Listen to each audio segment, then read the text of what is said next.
My wife is in love with Squishmallows. For those of you who don't know, they're basically these pillow stuffed animal inventions that come in different designs, resembling animals and aliens, plants, mushrooms. They have these cute little faces and little backstories for each one. They're stuffed and sewn together with a proprietary material that's especially soft and plush. Some people get really obsessed with them. They've been compared at times to Beanie Babies or other very popular trendy novelty items. People resell them at a ridiculous profit because when someone wants a specific Squishmallow, they're often willing to pay top dollar for it.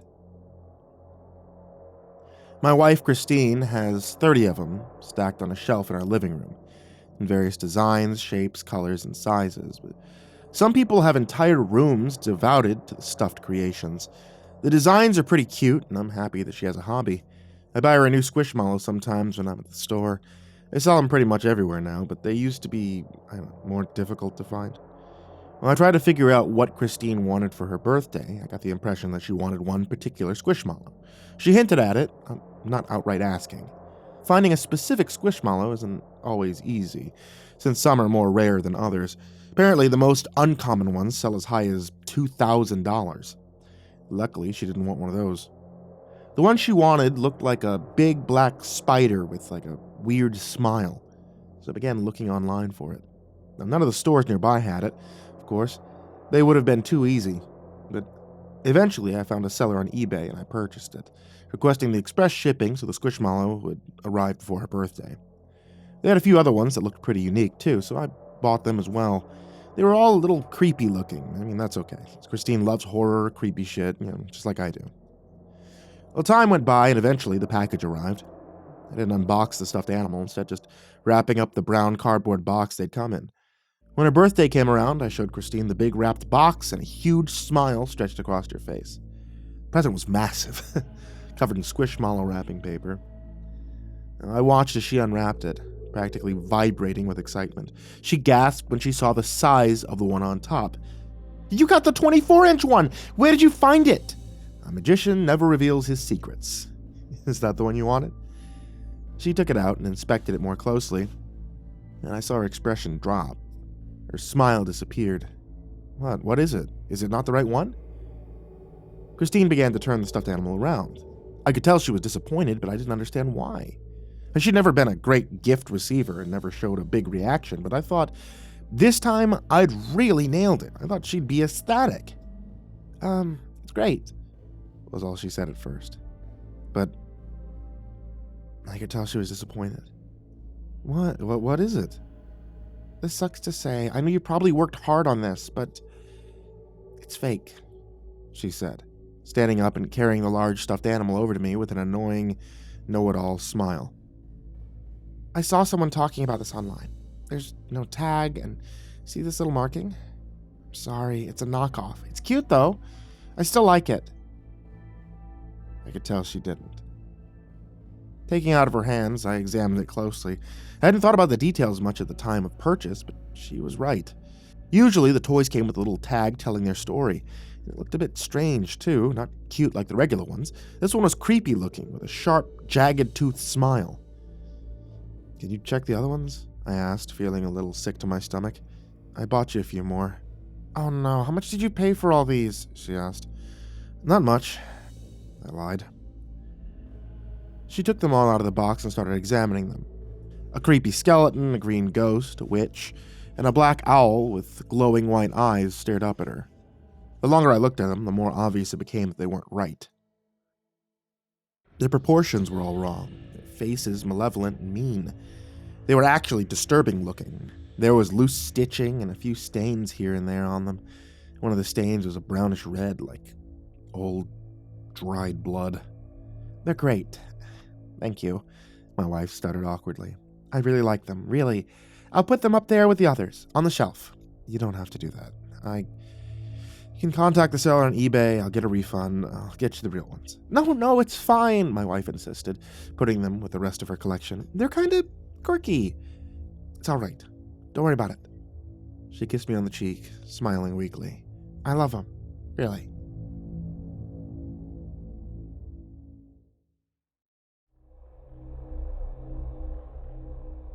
Weeks passed, and Nothing much really happened with the Squishmallows.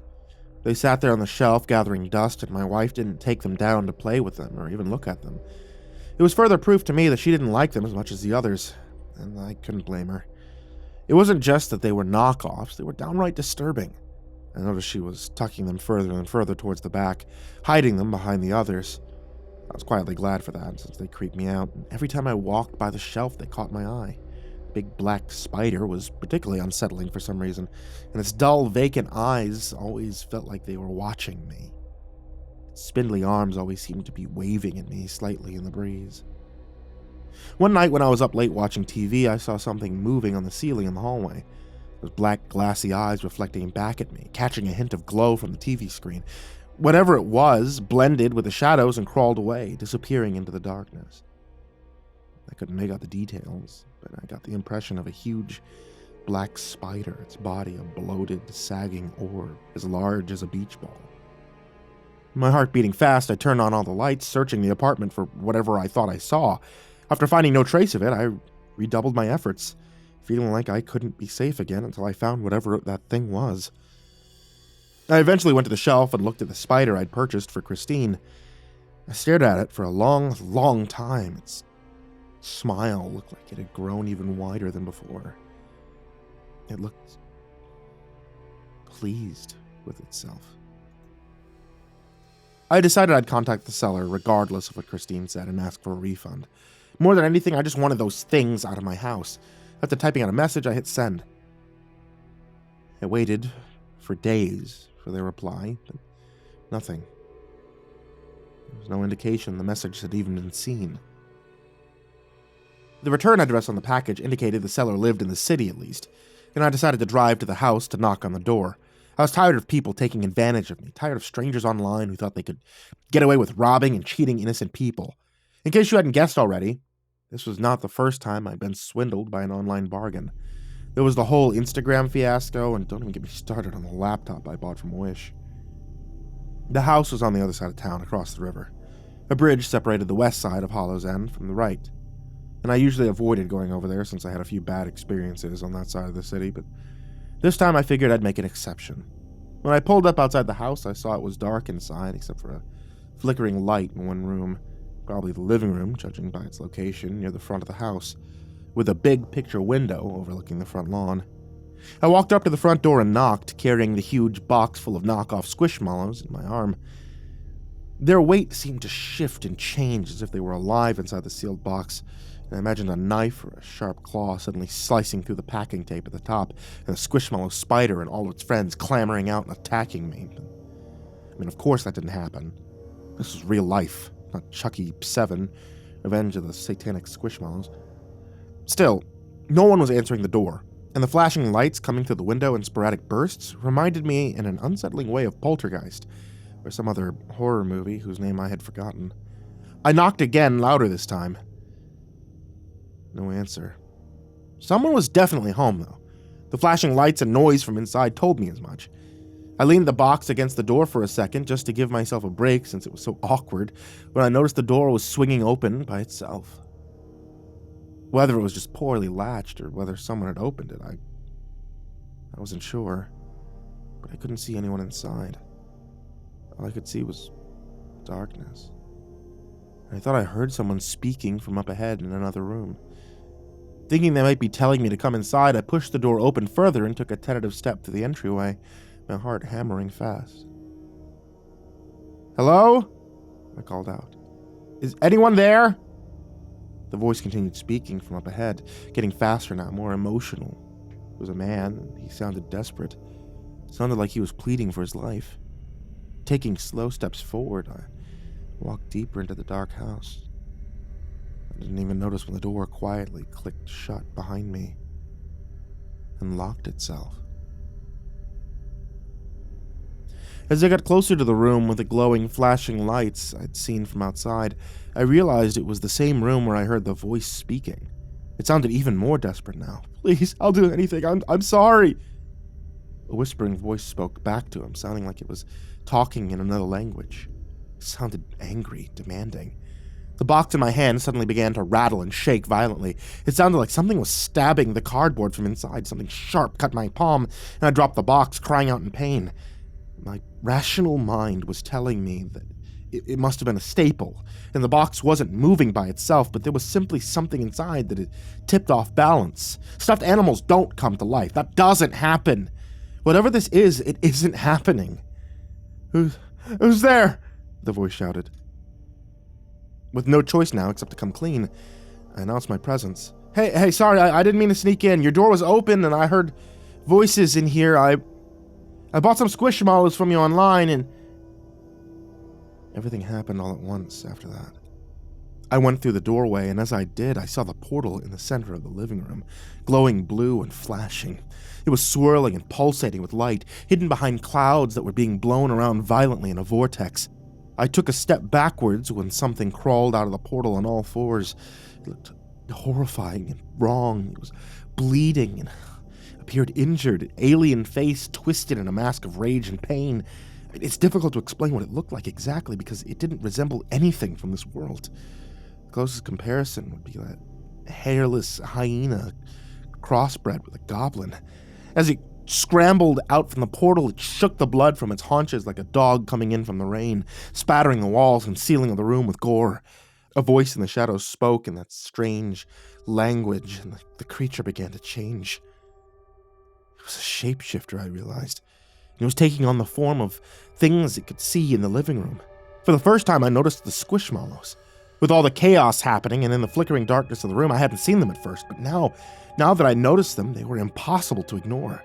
They were everywhere. The walls were covered with them. Shelves had been installed going from the floor to ceiling on every wall in the room, and they were filled with the trendy stuffed toys, ranging in bright yellows, oranges, reds, to black Halloween-themed ones that I had in my box. The only difference was these were real. They weren't the knockoffs. All the Squishmallows were spattered with blood, though, completely ruined now. Copious layers of dried blood could be seen in various places throughout the room, coating everything. "You shouldn't have come," the man said. I realized he was injured. He was clutching his face as red liquid seeped out from between his fingers. It looked like he was trying to hold his face on. "You shouldn't have come here," he shrieked at the top of his lungs. "Leave!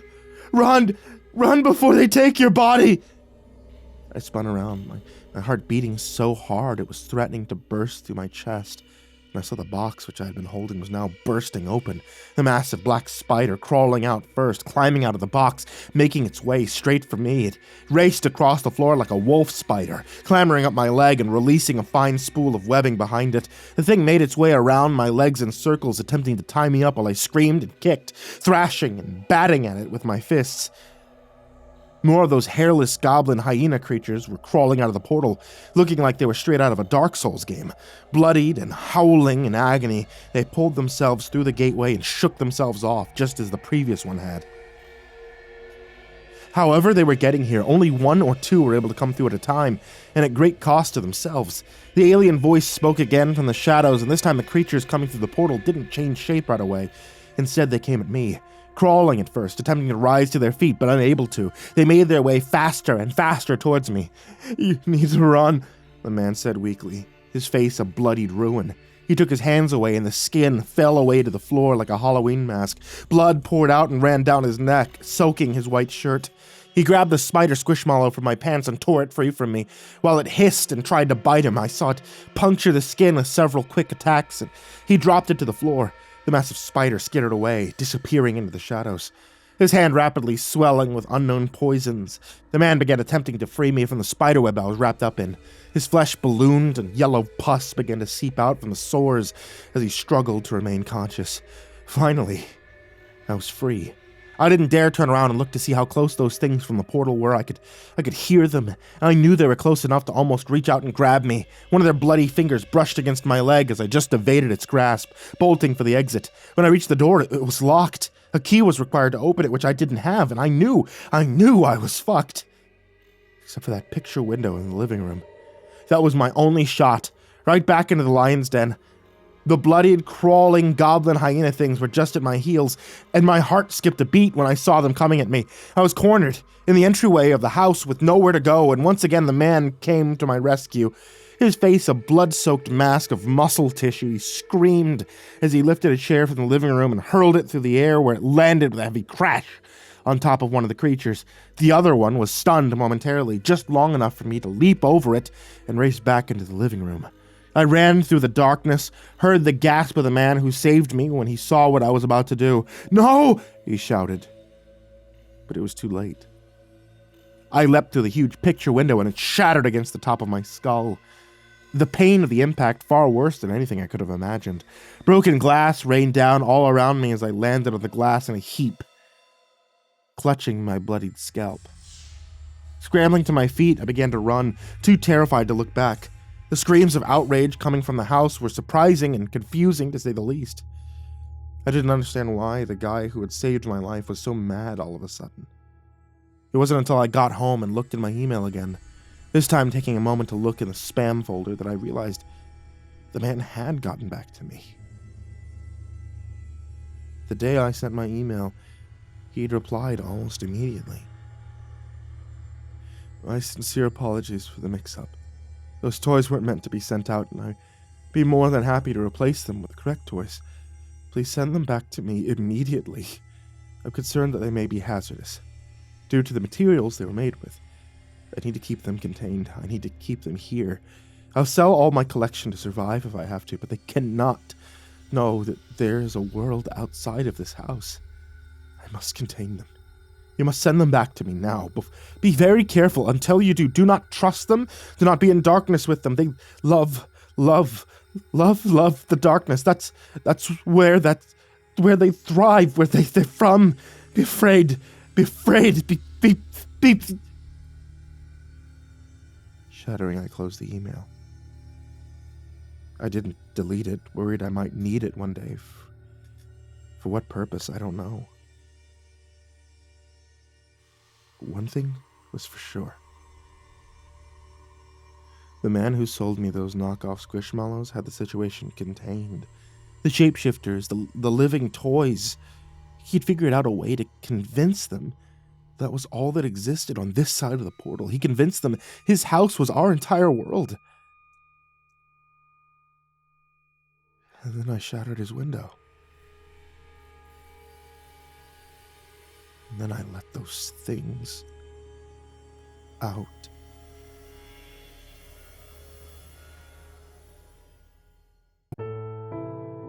Hey there kids, it's me, MrCreepyPasta, and I want to tell you thank you so much for watching tonight's video if you're watching on YouTube. Thank you so much for listening to tonight's podcast if you're listening on Spotify, and thank you guys for doing that thing where you subscribe, where you hit the bell, where you hit like, or you leave a little comment at the bottom or wherever you can leave comments at. I don't know, I don't use Spotify that much. And finally, I want to give a huge thank you to everybody who supports me on Patreon. This past year has been rough. I've been gone for quite a while trying to get things organized for my own life, and Patreon subscribers, you guys who subscribe everywhere, this has kept me afloat in turbulent waters. So I want to give a very special thank you to Jordan Humble, Diana Kraus, Disciple, Strategy Wolf Emoji, SullyMan, Brandon Mendoza, BrimstonePandemonium, Caltuna, William Wellington, Scruffy the Janitor, Brenna LaQueda Canizales, Smiley the Psychotic, Djenna, Dante Kinkade, SimbasBloodyMojo, Mephistopheles, CursepoxPrimarch, M, Jesus Cornejo, Yarghoul, VerbalHorror, Amber Clark, J. Kearns, Mike, himbojerry, Crusader Chocobo, Corbin Dallas, Estabine, Seclude, Salty Surprise, Red Shadowcat, Turtleman, Cryolinian, Mr. Marcus Blitz, Dirt Diver 030, Voice of Sand, Psychomel, Melted Lake, Tali Sue, William King, Sashi Suzaku, Croconut 509, Stricken, Freddy Krueger, Hades Nephew, Acid System, Sky Harbor, Nico Kyle, The Ginger Bros, Aaron Stormcrow, Daniel Polson, and Corey Kenshin. I really appreciate your support, and I cannot thank you enough.